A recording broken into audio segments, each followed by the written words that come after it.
Welcome everyone to the Lived Experiences. I'm your host, Dr. Tamia Ryan, and today we are talking about the topic of breaking barriers. And I'm excited to have our special guest, Michael Dillard, here today. He is a leadership and strategic coach, also a veteran, and he has a diverse background in working in several positions related to finances and leadership development. And I'm excited to have you on today, Michael, to talk about this topic, especially how it relates to marginalized communities and how we can build generational wealth and financial stability. Thank you. Thank you for that great Yes. introduction to me. I'm just, I'm pausing, I'm reflecting on, wow, my life when I was, 15 years versus now, it's totally different, better than what I expected.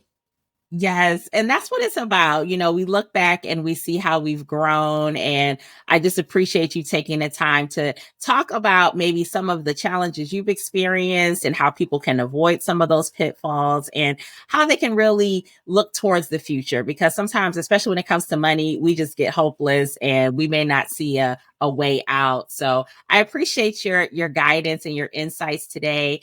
And I like to just ask guests to just start off with sharing a little bit about yourself. Okay, so let me take you back to Michael when Michael was 15 years old. Nice, handsome young boy, about 105 pounds. Take you back to that version of Michael. Imagine if you were my neighbor sitting on the porch and it was the summer back in August, hot, 100 degrees outside. You see me run out to the mailbox. I reach my hand inside the mailbox, and then I grab this big envelope out and I run back to the house, right? It's like an envelope, something like this. I run back in the house, excited, screaming. All of a sudden, my brother comes out. My mom comes out carrying our baby brother in the little, baby carriage. We all jump into this 1974 sky blue wheels of steel car. Now you're like, what are they doing? Why are they so excited to me? So guess what you do? As a nosy neighbor, you say, let me jump in the car with them, right? And you jump in the car, you put that seatbelt on, right? We all got a seatbelt on. My mom put the car in reverse, right? She's looking back. Then she turned around, put it in drive. Now we rolling down the street. And then all of a sudden, we pull up, stop, put the car in park. We all take our seatbelts out and we jump out excited to Mia. Now you're like, why are these people excited? What's going on? You look up, we're at the grocery store. The Wow. grocery store. You see that envelope, right? That the Mhm. envelope had $220 worth of food stamps in it. That made the difference between us eating good for 2 weeks and starving for 2 weeks in class. My Wow. stomach would rumble in high school because we were broke but still living, folks. That was Mhm. Michael when I was younger. Then, thanks to a program called Upward Bound, they handed us a piece of paper and said, Michael, if your mom or dad haven't graduated from college, if you're low income, guess what? You can then apply and you would have the opportunity to get support from great tutors from a great program that will help hold your hand to allow you to not only graduate from high school, but also to graduate from college. To me, I took advantage of the program and that changed my life. That gave me vision to be like, look, if they can do it, I can do it. What do I mean by that? If they can do it, I can do it. Imagine being 15 years old, 16 years old, and you're on a college campus every summer and you're taking tutoring classes on math, science, learning how to play tennis, and you see college students walking back and forth. Mhm. Eventually, you think you're one of them, right? Right. You know all the classrooms, where to go, hall, to go here, go to this hall, go to the cafeteria. You know the campus. So it becomes normal. And that's what Upward Bound did for me. It made college to become a normal part of my life. It gave me the vision to take action, to go to college, to get a degree, which allowed me to have access to doors that was once closed to me as a little boy in poverty. So that Thank was you the for younger version of sharing. Michael. Yes, thank you for sharing. And I'm familiar with Upper Bound. Shout out to University of Cincinnati. That program was also at my university as well. And just to hear how, you know, At 15, you probably weren't even envisioning that that was going to be your life as an early young man going into Not at college. all. No, never thought about it. My goal was to eat the next day. That was my goal. Mm-hmm. And how did that experience, would you say that that sort of kicked off your experience to success? 100%. Now that hindsight is 2020, right? Now that I had time to go back and reflect, because people say, Michael, how did you accidentally become a U.S. diplomat? Michael, how did you um, overcome a lot of obstacles in your life?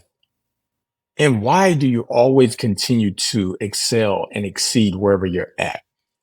And so I reflected and I said, it all started with Upward Bound, because what I realized is that if they can do it, you can do it.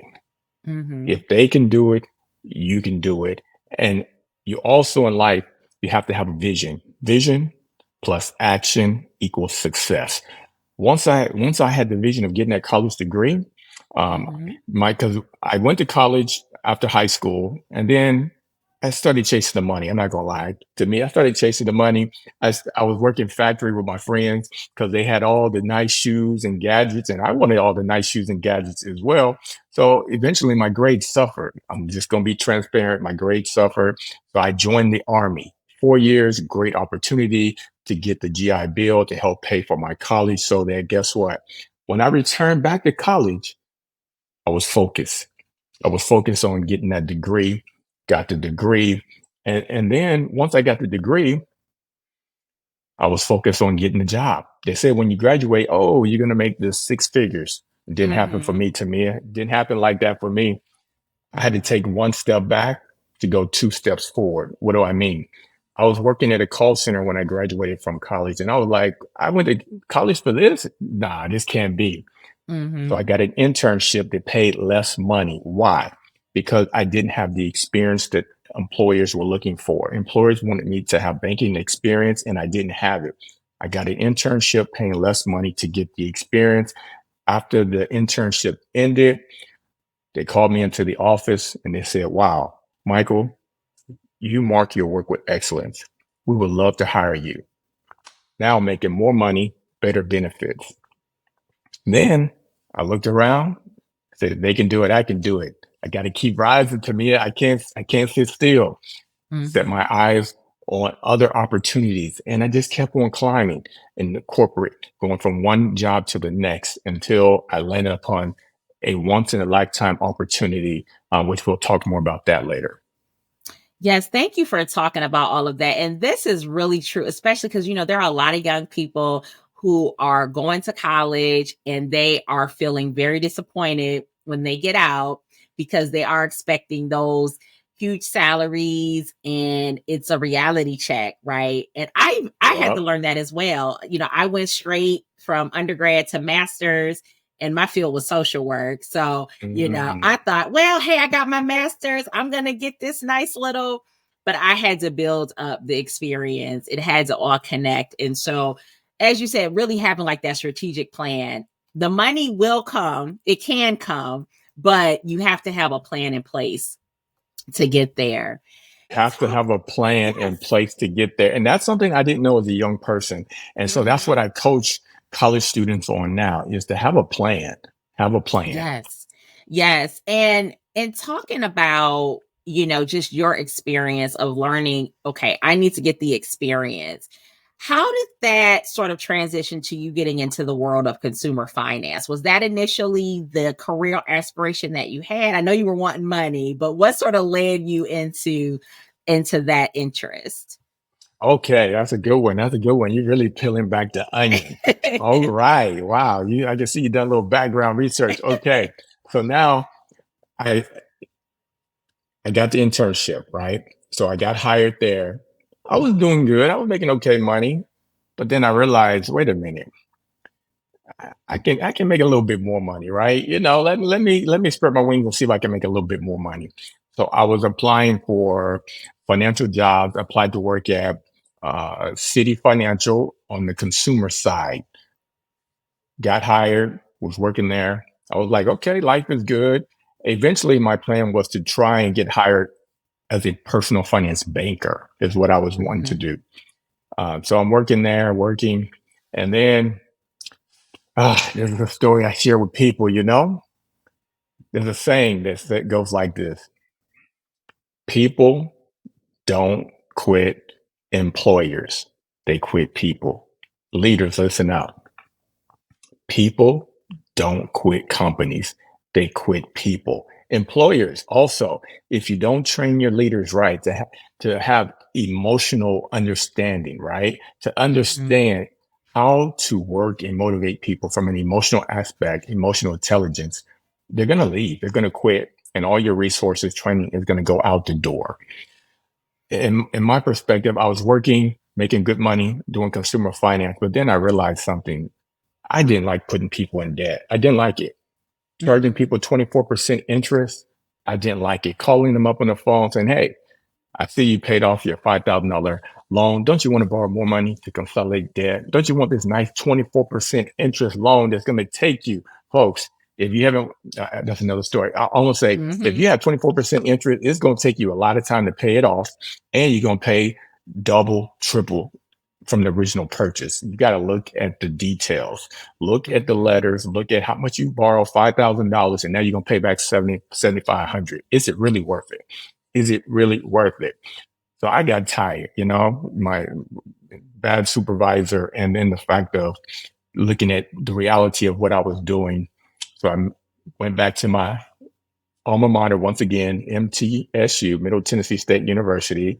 They helped me Mhm. out last time with the internship. So I looked for another position, got a job offer to work at Dell Computers, working in a small business office, and that's how I pivoted to going from consumer finance to working in the corporate world, Fortune 500 Mhm. company, providing IT solutions and financial solutions to small and medium businesses.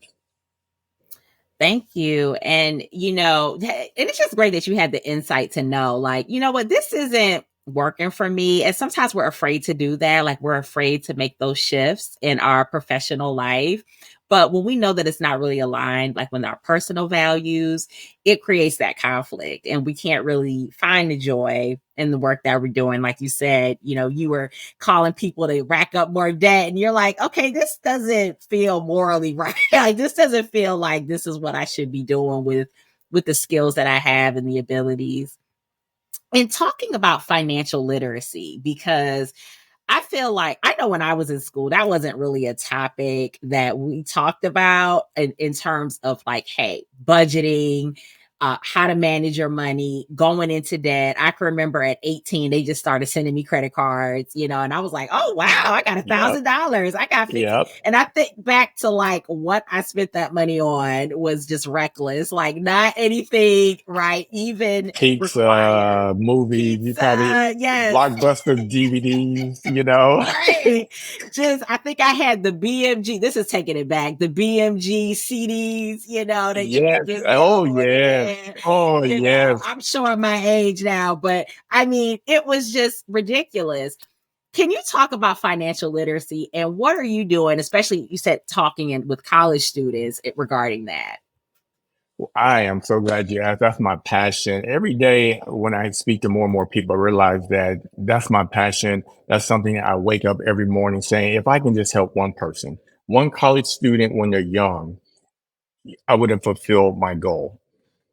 I'll break it down like this. I love talking about financial literacy because there's a lot of confusion. When I say a lot of confusion, there is a lot of confusion out there in the world when it comes to money. I'm going to just break down a 5-step principle that I teach that's in my book, Build Generational Wealth. It's a fictional book, so it's easy read. It talks about Marcus and Latoya dating and implementing the 5 fundamental principles. Number one, get 30-year term life insurance ASAP when you're young. Why? Most people say, no, I have life insurance at my employer. Well, here's how it works. Say you're age 25, graduated from college. You're making $60,000 a year. Yes, you got the free one-time life insurance of $60,000. But if you get laid off, you don't have that life insurance. You don't think about it. Okay. Fast forward, you're 50 years old and you quit, you retire, guess what? You don't have life insurance at age 60.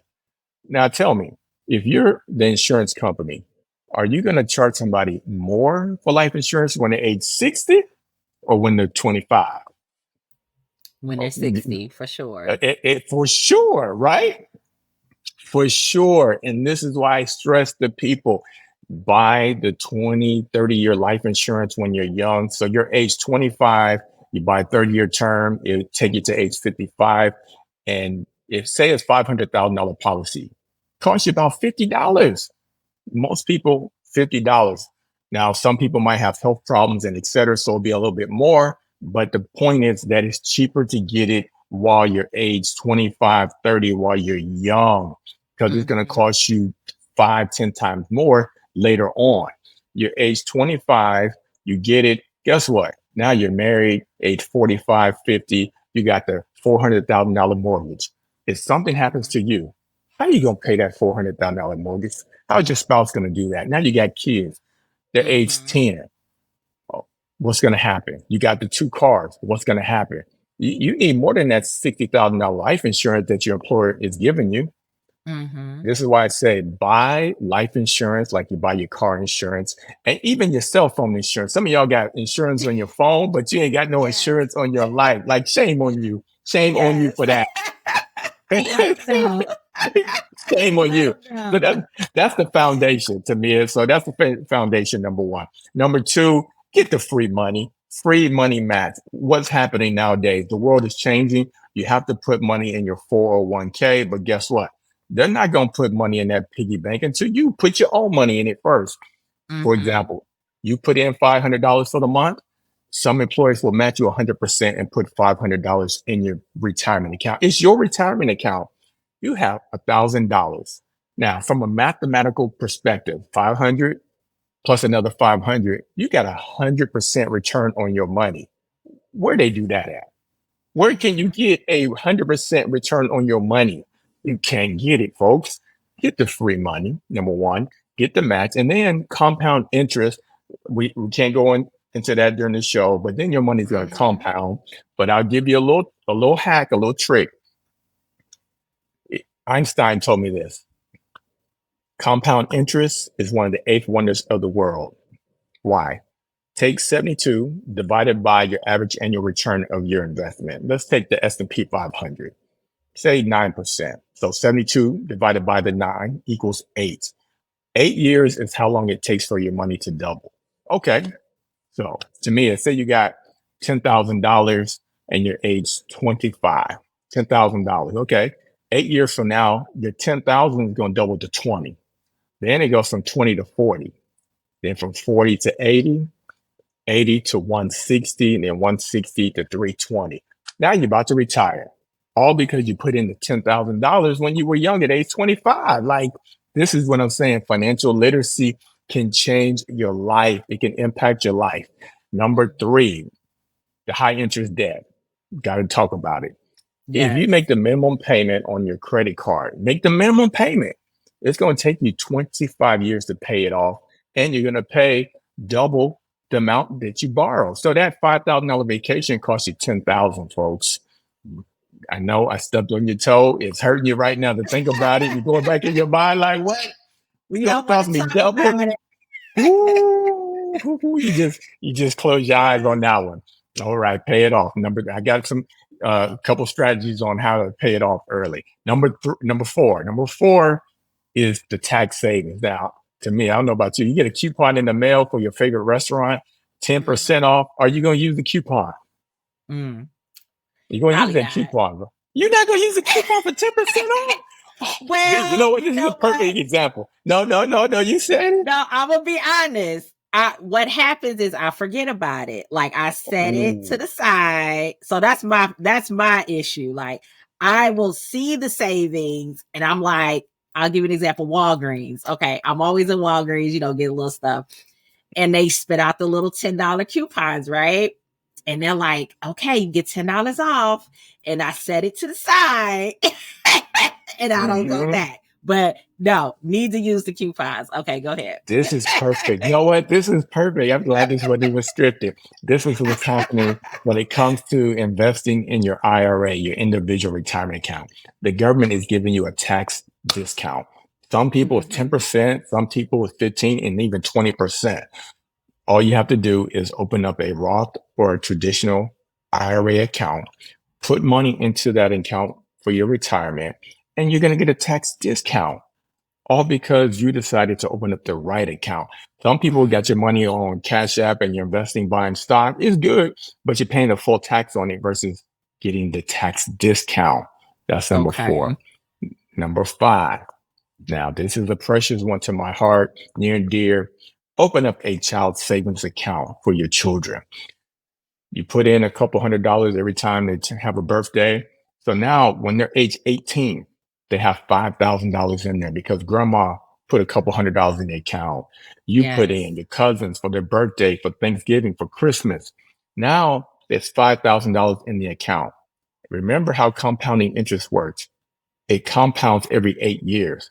So now 5,000 becomes 10, 10 becomes 20, 20 becomes 40, 40 becomes Mhm. 80, 80 becomes 160, 160 becomes 320. Woo, look at there, look at there. Hmm? Right. Talk to me, huh? It adds up. It adds It up. adds up. And this is the sort of stuff, and thank you for talking about this because again, and as I use my example, this is the sort of stuff like we just get into these habits and these patterns, and we don't think about the future, right? I mean, we might think about like the long term future, like, oh, I want to retire, I want to have money saved, but we're Yep, not like actively working towards that goal. And the time exactly. is going to go by no matter what. So it's like use the time effectively. And I think that's the part that a lot of young people miss, but not even just young people, it doesn't matter what stage you are at life, you can always start, even if it's something that maybe you weren't implementing early on in your life. It's never too late to start making those adjustments, right? Never too late. And the other part that I'm teaching people, right, when I'm working with people one on one, is that you got financial abundance and you got financial legacy. You want to leave Hmm. a financial legacy. And sometimes it's not about the money, it's about the principles and the values that you teach the younger generation that can Yes. last a lifetime. Yes, because some of the patterns, thank you for saying that. When I think of generational wealth, I don't just think of just money, right? Or just property. Yes, that's a great component of it, but it's also the patterns that are passed down because some of the patterns like that we pick up, they're just like passed down of previous generations on maybe how they saw money or how they felt they had to interact with certain financial situations, and so we can change that narrative We can of change it. those previous ways that we used to interact with money. So in terms of budget, before you go, I've got to talk about budget and saving because I think that Yes. is a huge component of financial literacy. Can you talk a little bit about that and some strategies for folks? Yes. One strategy is that get some type of Excel spreadsheet. If you send me a DM or something, I can send you one that I've used with my different people I work with. But what you want to do is have a budget sheet that shows your income, your expenses, right? Put down everything. Put down that Apple subscription. Put down the video subscriptions, the gas, the Starbucks coffee that you get, right? Go through and take a look at your bank statement for the last 2 months. Last 2 months, pull your bank statements. Now I want you to put all that into the spreadsheet. You can average it out, do whatever you want to do. So you can see what you're going to identify is patterns that you didn't know was there. You're going to see an old subscription that you thought was canceled. It's going to be there. Number one. Number two, you're going to see that, okay, like most people, you're spending a lot of money on going out to eat for convenience, right? You are spending a lot of money on going out, food that's going out for convenience. And so it's like, okay, let me cut back there. Then once you see where you can kind of cut back at, then you're gonna go through the principle once again. And I'm pausing because I realize some people are putting money in their 401k, but they might be putting it in the wrong account, but that's another lesson. So that's why I Mm, paused on that. I was like, okay, we want to make sure that one, you're putting money in your 401k to get the free match. And then mhm. two, you got to make sure you're investing in the right asset, which is the S&P 500 is what. I teach people to implement, do your own research. I just like the S&P 500 because you can own literally 500 companies for $100. You can Mm, own the Apple, Google, Microsoft, Tesla, and etc. So once again, you got your budget. You look at your expenses over the last 2 years. Now, with that information, you're going to come up with a financial plan. You're going to have a vision for your life. Where do you want to be 1 year from today financially? And then where do you want to be 3 years from today financially? And then 5 years. So you're going to have those goals. Then, if you have time, what you want to do is take a look at what is your financial freedom number? You want to retire at age 68? Okay, great. How much money do you need at age 68? Now let's backtrack. What do you have now?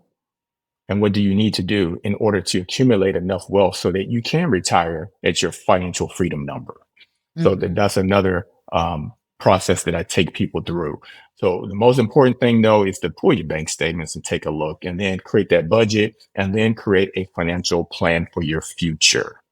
When it comes to savings, I feel like that's why you have to have a goal, right? That's why I teach the five principle because yes, you can call it savings, but you really want to have a financial plan. You want to manage your money instead of having your money manage you. So if you got an extra Mhm. $100 and you're not investing in your 401k, well, we got to invest in your 401k. Okay, now we're doing that. You still got extra money.